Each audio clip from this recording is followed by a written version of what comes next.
There is one question that my wife and I asked. We said, what about food? How does he need to eat? Sunganani, how did you find carnivore? Oh, thank you for having me on, Dev. I've been looking forward to this for quite a while. My story starts way back in October of last year. End of October, we have three children, our two sons and our daughter.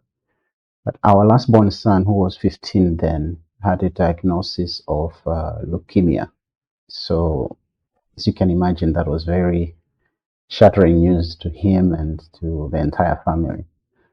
That was October 29th. It was a regular clinic visit. They did his blood work and it showed up. So they put him on chemo straight away because his leukemia was so aggressive and advanced. It's They call it acute lymphoblastic leukemia. And so the whole of November he was on chemo and part of December in hospital. Um, so what started everything off was that the doctors told us the whole treatment plan and the risk factors and everything. And they there is one question that my wife and I asked. We said, what about food? How does he need to eat? And now, these doctors, I think they are one of the best in my country. If you read up on the health status in my country, it's not a very good picture as far as health is concerned. But there's a lot of efforts to make things better. So this team is really, really good at what they do. But the answer that the doctor gave us, for me, it just didn't sit well with me because he said, look, he can eat anything that he eats, just make sure it's well cooked. And I'll explain why that got my it just didn't sit well with me. It's because by this time I'm 51 years old, and I have always known that there's a correlation between the way you eat and your well-being.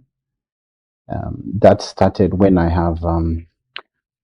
was in university at age 17, and we went through a mandatory medical exam.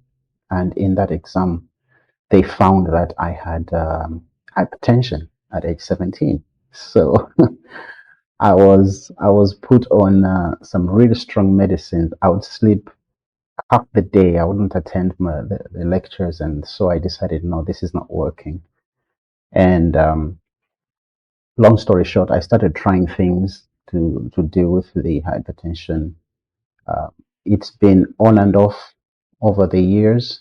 Much of it was stress related, but later on they call it essential hypertension. So as you can imagine, I have tried being vegetarian. I've tried veganism. I've tried all sorts of things. Keto at some point was huge some years back, and then it just went away. But it was pretty. You had to keep a lot of details, to be on it. So for me, it was like, this is too much. So in 2012, things got so bad that I had to go to Tanzania to see some specialists, and they couldn't figure out what was wrong with me, except one of the doctors said, look, you go home and you find yourself a good nutritionist, and this problem will be gone. So I come back, and the nutritionist I found, well, not to bash on this group, but he was Adventist, so he spoke a lot about vegetables and don't eat this meat and so on. And it worked for a while. I actually got off my blood pressure medicine for about 2 or 3 years, and then sprang back up. So I knew that there's got to be a way to eat for somebody who's got cancer or any type of cancer. And I started doing my research on YouTube. I started speaking to I have an aunt who lives and works in the US, so I started talking to her about this, any children's hospitals and any cancer developments that could be very useful to us. And one day she sent me one video by I think it's Professor Thomas Seyfried, and he was talking about um, the fuel for cancer. And he said glucose and glutamine are the fuels for cancer. And then he said, but once you get into ketosis, you starve out the cancer. And that was very interesting to me because I already knew about being in ketosis and so on. I had studied that before. And I said, okay, now I've been there before. This is a lot to do with somebody who is on chemo. And because the whole quest for me was, how does my son eat so that he's got optimal health as much as possible? So I started searching, and I think the first person that I came across was Dr. Tony Hampton. He's got a channel which is really, really good, and he has a low carb, high fat kind of PDF, which he said,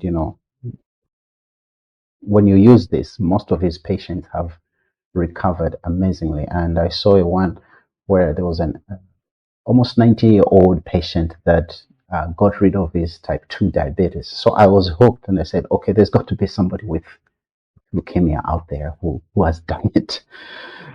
So then I started searching some more. Then I found Dr. Ken Berry, and he's talking about all these things. There's nothing about cancer, and I keep searching, and then I found this channel, the No Carb Life channel, and I started watching. I searched up cancer, and there were people with all sorts of cancer. There was one with a type of leukemia, not the one that my son has. And then I found somebody else in the US. I think he used to be a personal trainer to most of these celebrities. I think his name is Vinny something. And he had beaten leukemia on the carnivore diet. Funny thing with his story is when he went to the nutritionist told him that you do what you tell your clients to do, and you're going to beat this thing. And he's been cancer free since I think it's 2006 or so, 2008. So I said, okay, this is it. I've got a guide from Dr. Tony Hampton. Later on, I was to find another one from Dr. Ken Berry.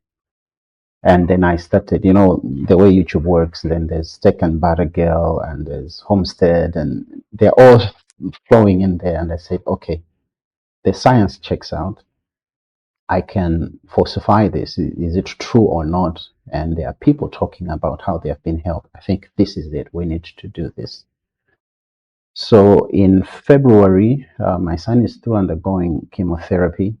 In February of this year, 1st of February, I started using Tony Hampton's guide, which is a whole lot of meat, some carbs. Um, so I was experimenting with this thing, but once I found Dr. Ken Berry, I decided, you know what, let me just go all in meat. And I started on February 1st. I said, let me see what it does to me before I even get it to my son. And within 2 weeks, I already began to see changes in myself. I had been going to the gym most of 2024 because I had my own issues, the hypertension, I had gained a lot of weight. I was up to 92 kgs. So a lot of things, struggling with sleeping, snoring, and so on. So from the videos that I saw, I said, I think this is, if this works for me, then I'm going to talk to him. So when I began to see the changes, I said, this is it. And I spoke to my wife. I said, remember, I've been doing the carnivore diet, and this is what I'm seeing.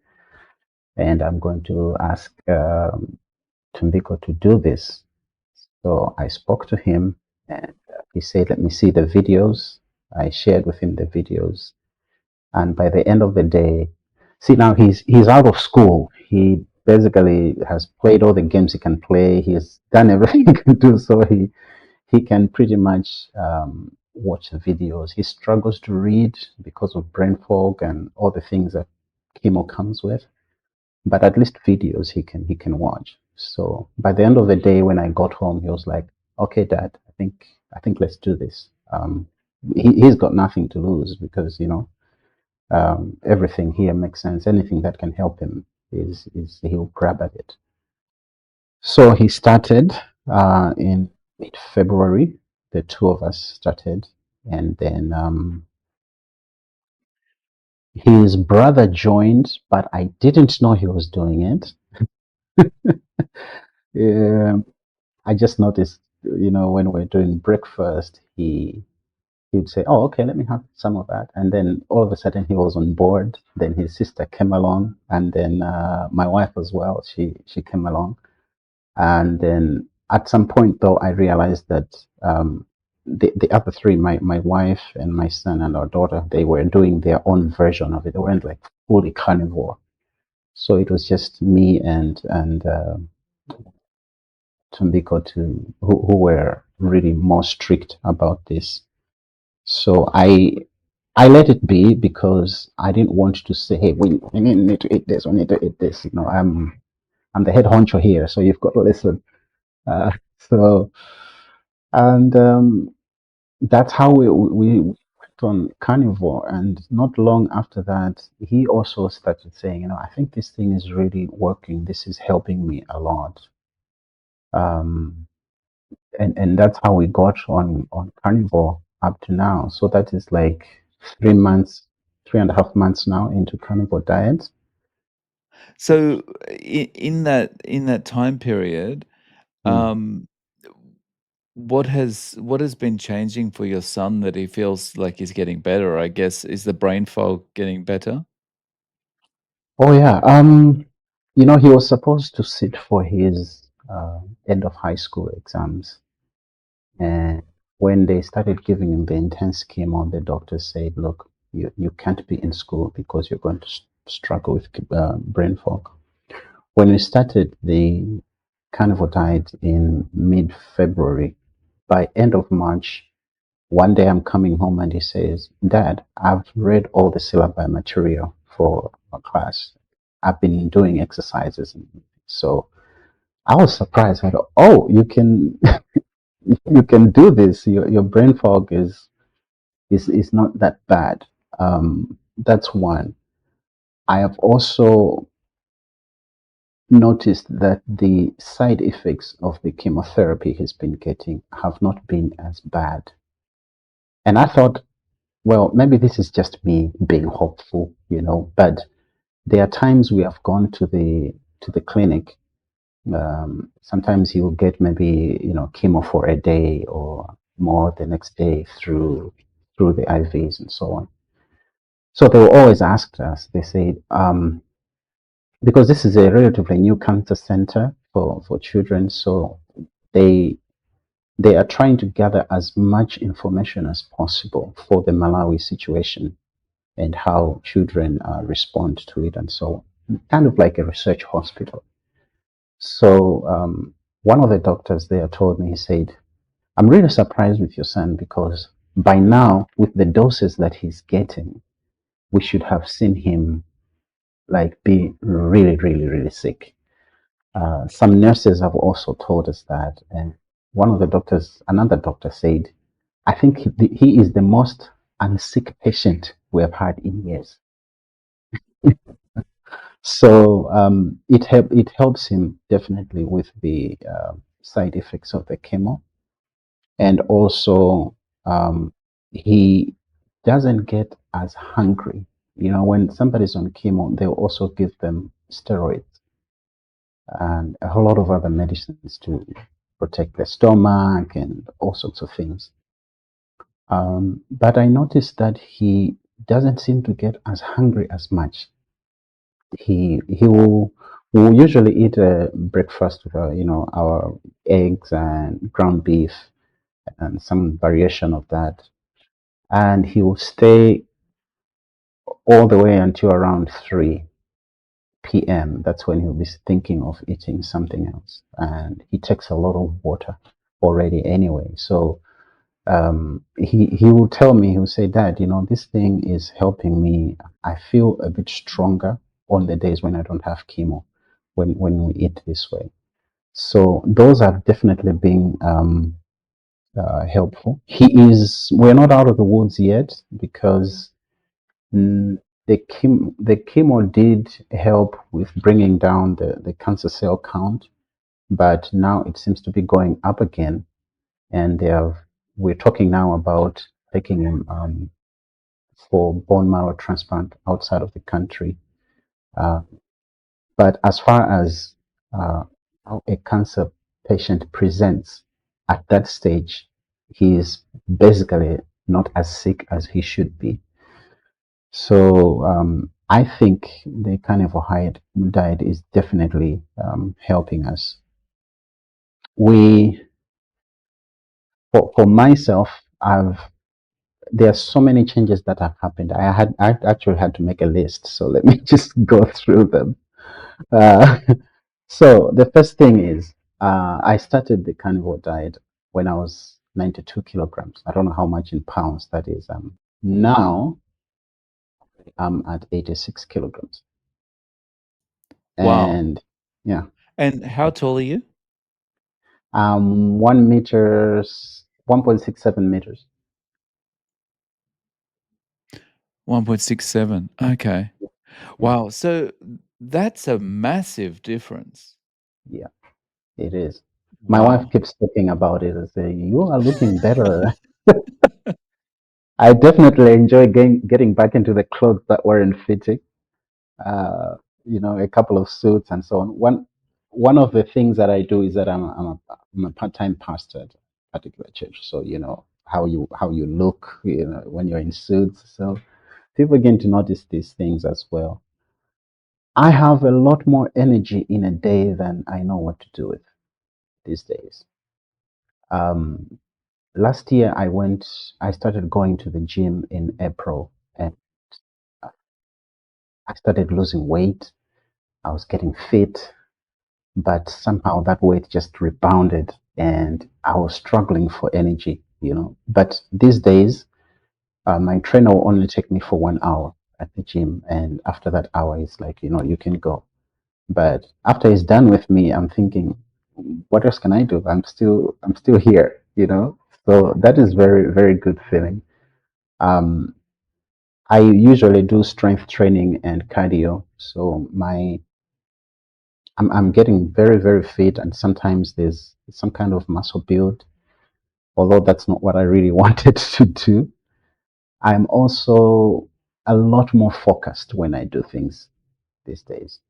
When I read, when I am prepping things for presentations, I have the focus is just amazing. I haven't had this in a long time. Um, I also remember things better, which is a big one.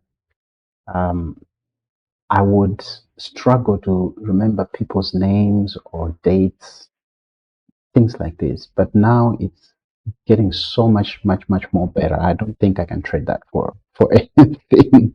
Well, And that's also, awesome. So not only have you lost weight and you're, looking better in your suits, you're not mm, gonna forget your wife's birthday.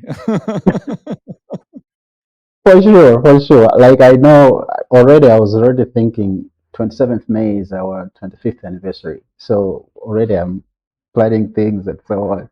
That's helpful and safe. Um, but the other thing I've noticed is that I used to struggle with sleep. I would get in bed and I'm awake some hours and I'm asleep some hours. But now I go to bed and I'm out, and I sleep deeply and I wake up, feel, yeah, I've rested. Let me take on the day. So That's been very, very helpful, especially with some of the stressful situations we have had with my son. There are times we've had to rush into the hospital when he has had some infection or something like that. So it really, really does help. And also, the other day I watched one of the videos you did about the bald patch on your head, and I said, okay, that's interesting because I've got two bald patches on me. And I said, okay, I'll watch this. And I noticed I did a picture, and whenever my hair grows back, I've noticed that there's these very thin hairs coming up in those places. But I don't do maybe an update in the future. I will show that. But that was very, very interesting for me. So I think for me the jury's out. Carnivore is the way to go. Those are some of the changes that I've seen. My uh, my elder son, he's 22 and he does weights and things like that. He was like, Dad, these days I feel much stronger. I'm not struggling with these weights. And he started coming to the gym with me because he says, like I need to put this energy somewhere. you know. His sister, who is in university, we were talking the other day. She's some 300 kilometers away from us. And she was telling me, she said, Dad, the more I eat meat, the less my periods are painful. That's what if not she's noticed. But also she says it's also good for my budget because I only buy meat and some fruit here and there. She will do those, but it's very good also for her budget. So I thought, okay, well, that's good. You do something else for the other money that you can save. My That's wife is, fantastic. yeah, that is very, very interesting. I think also either it's Michaela Peterson or Steak and Butter Girl. One of them had a similar experience to my daughter. And my wife struggles a lot with gastritis. Uh, One of the things actually that helped her to try out carnivore was she said, "You find me a video where somebody's been helped with gastritis, and I'm in."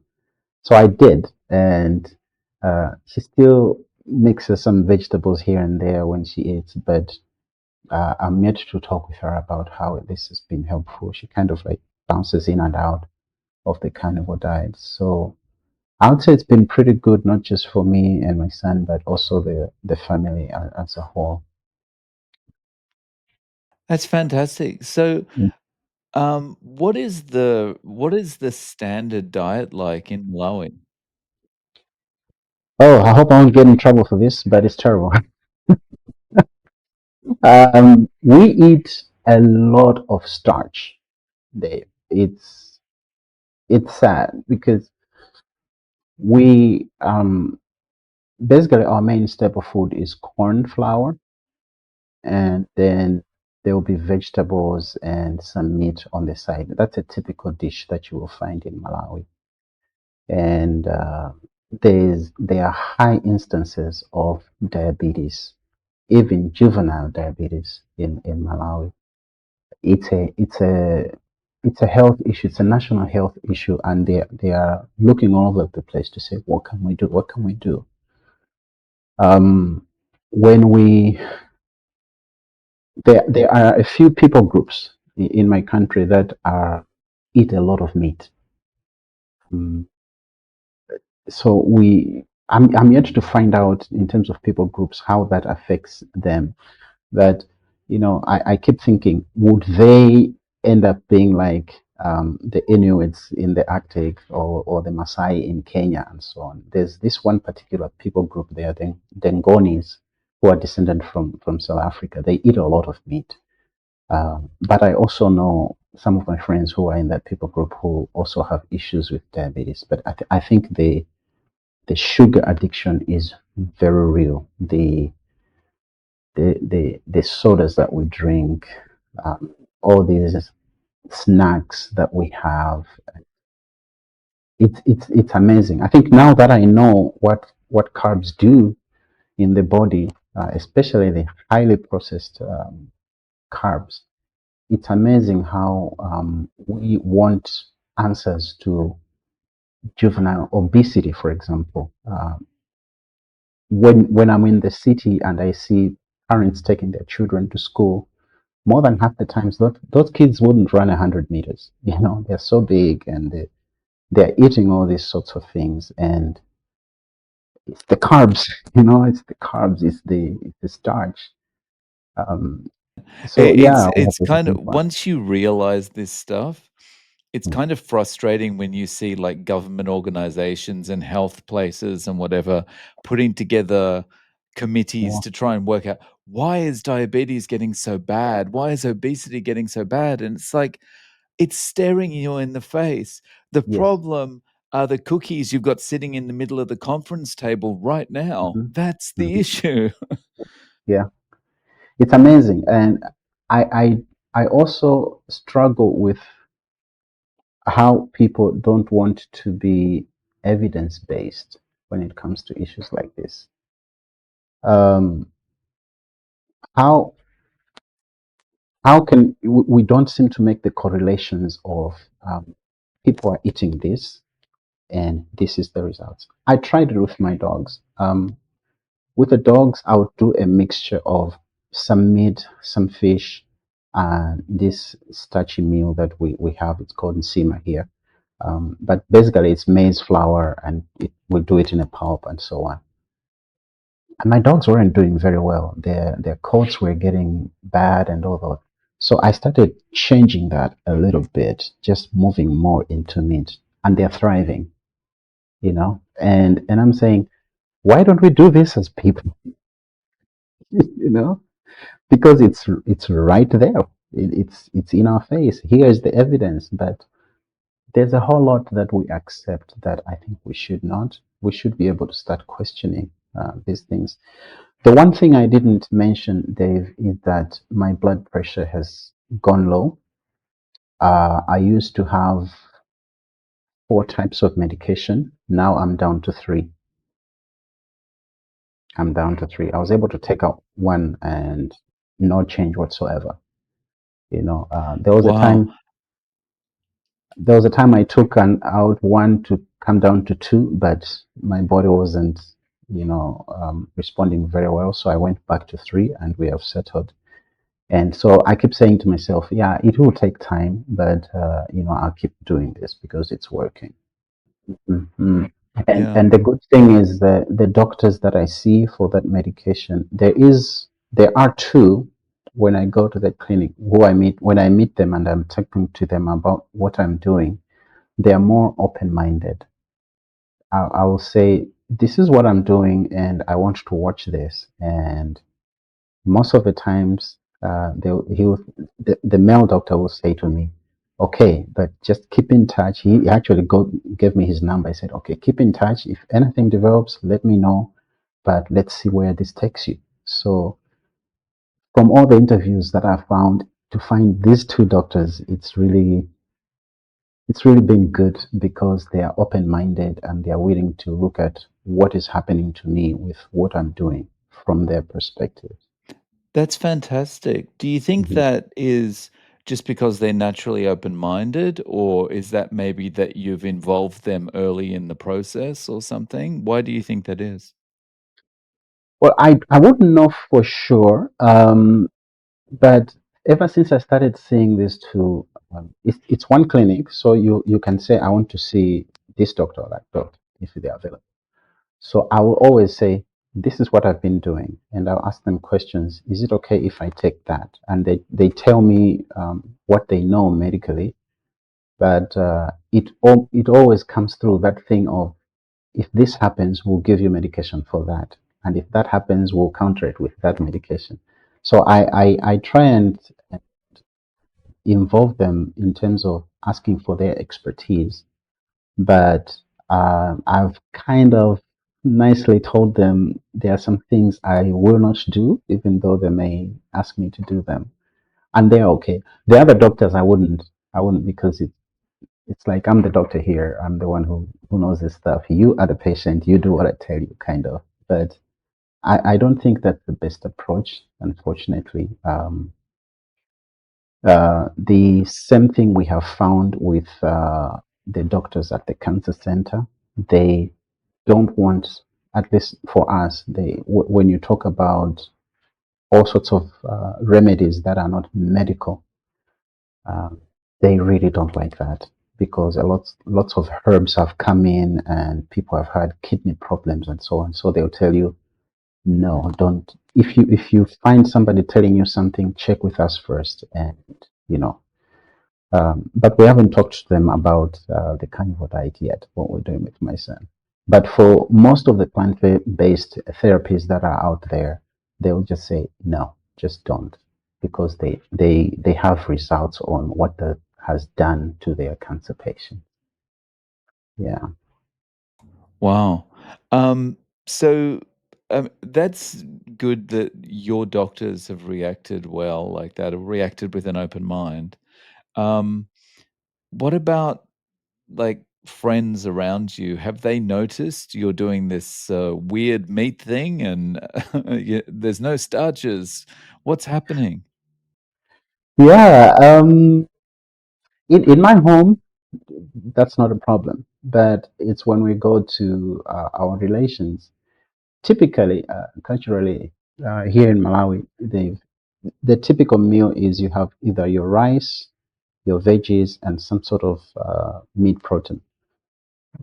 So when we visit places, they're expecting us to eat the way everybody eats. But sometimes, we'll just pick out the meat and that's it. And um, there, there seems to be like a joke around it, but they mean it. Like, oh, you're just eating the no, like just eating the relish. What's the point? There's a whole plate. You're just picking up on the meat, and but we've had to stand our ground and say, you know what, we really need to do this because we have this case with our son here, or we have health issues that we are addressing. So this is the way we are going to be eating from now on. So that was when we started in February. We got a lot of that among our family and friends.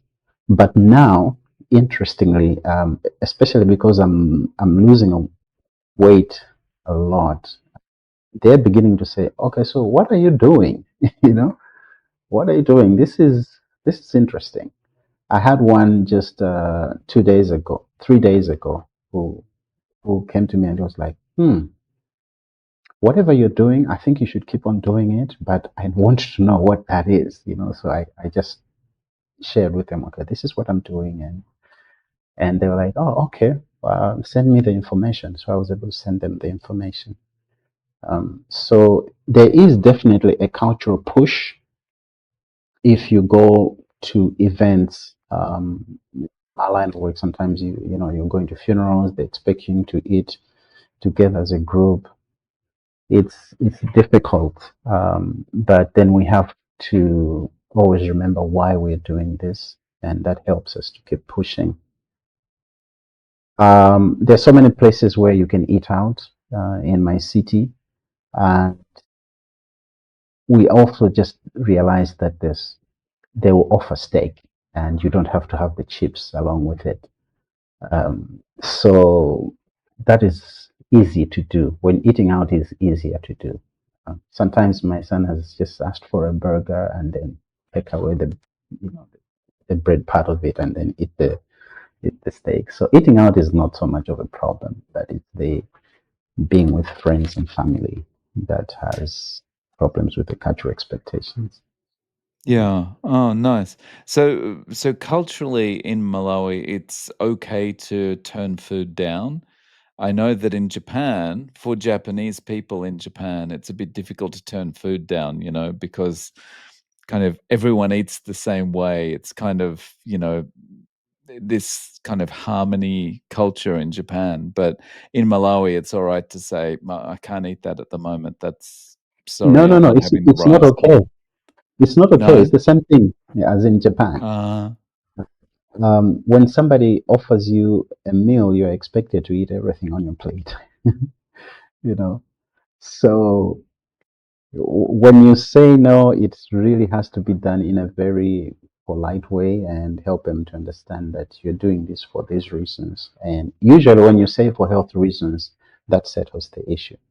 But if you just say, "Oh no, I'm in a hurry," and they'll take that as, "Oh, that wasn't very nice." You can't just kinda go, "Oh, I don't eat rice," or Yeah, something like that, you know? yeah, Okay. So, I guess as long as you set expectations, it's okay. yeah, Yeah. very Okay. okay. Yeah.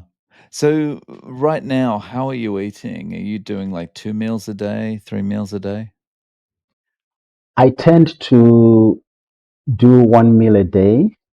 Uh, so the first thing that we do is the breakfast. I make sure that the breakfast is everything.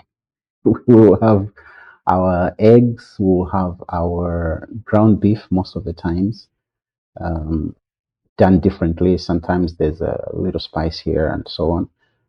But when I do the breakfast, I will basically not feel hungry for sometimes even the whole day.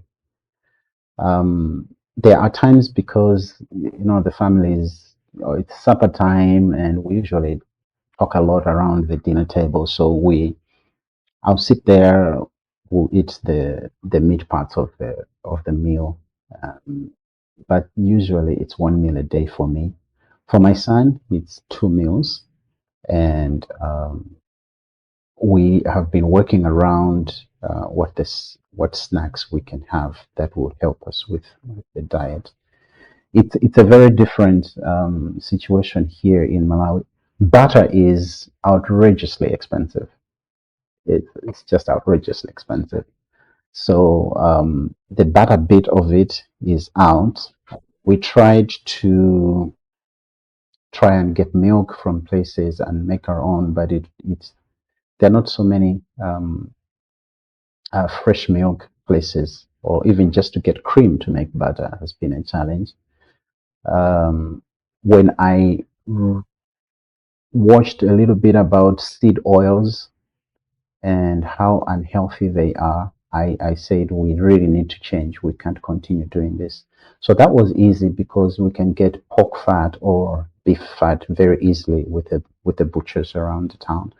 So we make our own tallow and lard. Um, that also has helped us a lot. Meat is very, very easy to find. I mean, just about every corner has got somebody selling meat. So it's pretty okay on the meat side. So eggs also, a lot of people doing raising chickens for eggs in their backyards and so on, and you can go to the market and the eggs are there. So you can go to the supermarkets, if you want, but there are so many people around the community who sell eggs, and they are letting the chickens run all over the place, or they'll catch them or whatever. So And they're it's not probably very better difficult. quality that way, right? Yeah, yeah, Mhm. yeah. So Yeah. So, does it work out cheaper for you eating this way than eating the previous way? I think so. My wife doesn't. I have found that um, I've come down to say, okay, in a month we'll need so many trays of eggs, so much meat. But when I compare that with, vegetables will go bad quickly. The amount of times you need to go and buy more and more and more and more vegetables because they're perishables. I think it is long term cheaper to do carnivore. That's what I'm seeing with when I look at the numbers in our family, because um, and I no longer buy vegetables and fruit. The thing with the vegetables is you buy them so frequently, you hardly think about how much money you're putting in there. But with the meat, it's like, okay, we bought this, we're good for the next week or the next 2 weeks. So plus, you're just buying not too many things. That's very easy. Definitely on my mind. The thing I've really enjoyed about it is how the refrigerator looks so basic now. Yeah, yeah. I mean, if I could go and show you my refrigerator, it's like there's the tallow, there's the milk a little bit, and in the freezer, just the meat, and you're done. You know, not much about it. Uh, but it feels great. It really does. Yeah. Yeah. So at this stage, you feel like it's carnivore forever for you? For me, it's definitely carnivore forever. Um, I don't. I have got something that works. Somebody asked me that question recently, and I said, if you can give me something better than carnivore, I'll be on it. But right now, for me, this works not just for me, but I have seen so many people talk about their stories, things they have gone through, mental health improving, stomach problems, cancers, and all these things. And for those who are daring, I will usually say, okay, here's Dr. Ken Berry, here's No Carb Life, here's Tony Hampton. Go watch those, and then if you want help with how you can start, then I'm available. But I'm just not into arguments to say no. You do this for a while, come back to regular eating. I have tried going back to some of the foods that we used to eat, and I've paid very dearly.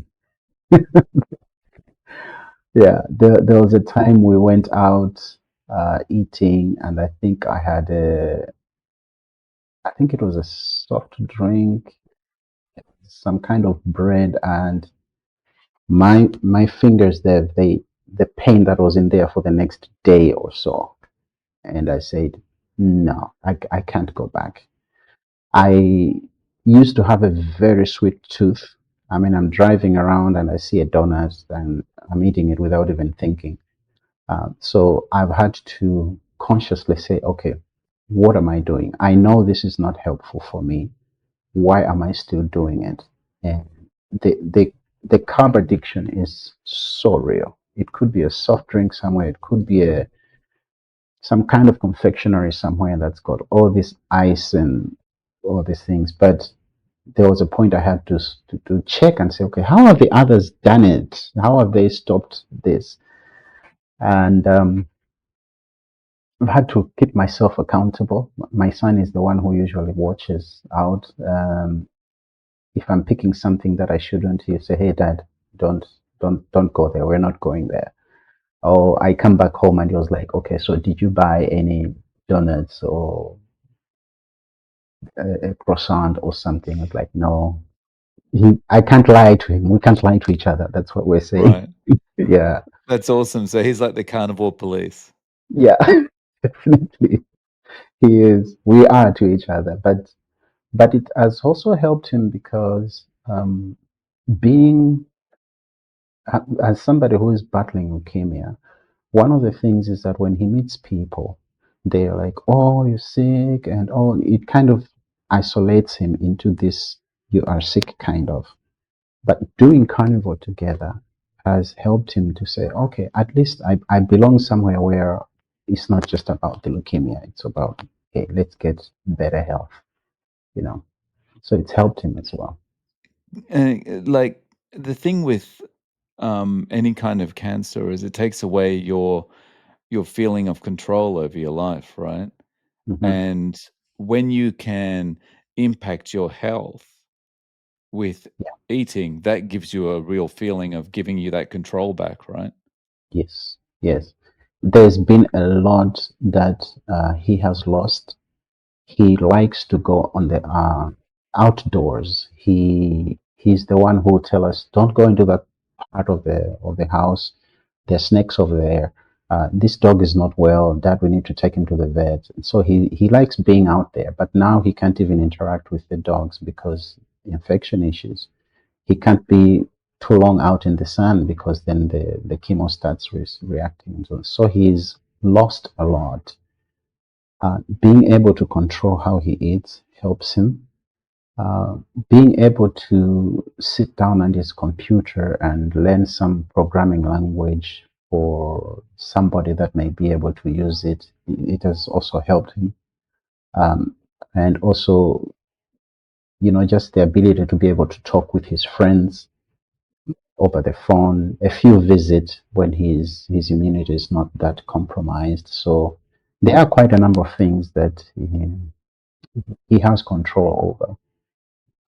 But it's very, very important, just like you said, that he gets control over improving his own life. It helps him. Yeah. Oh. Um, so Sunganani, if people want to reach out to you, is there any way that they can get in contact? Do you have any social media or any other way? Yeah, I am. I'm very definitely very open to talking with people about the carnivore diet and how they can get on, maybe, and so on. I have a YouTube channel. I haven't touched in a while, but because of all these health challenges that we've had, so you just go to Sunganani M at the end, and that is my YouTube channel. There's You can contact me via email through there, and we'll be in touch. Awesome. So I'll link to that in the show notes. Mhm. Um, Thank you so much for coming on and sharing you and your son's story. And I really hope that you'll come back on in maybe 6 months and let us know how you're both doing. All right. Thank you so much, Dave, and for all that you're doing. There's a whole lot more that I think people don't understand, but the more we talk about this, the more stories are there. It is helping. It certainly that has helped me and my family to feel better uh, by just changing the way we eat. So really, thank you so much. I think this channel for me is one of those what I would call the Bible of carnivore life. So thank you so much.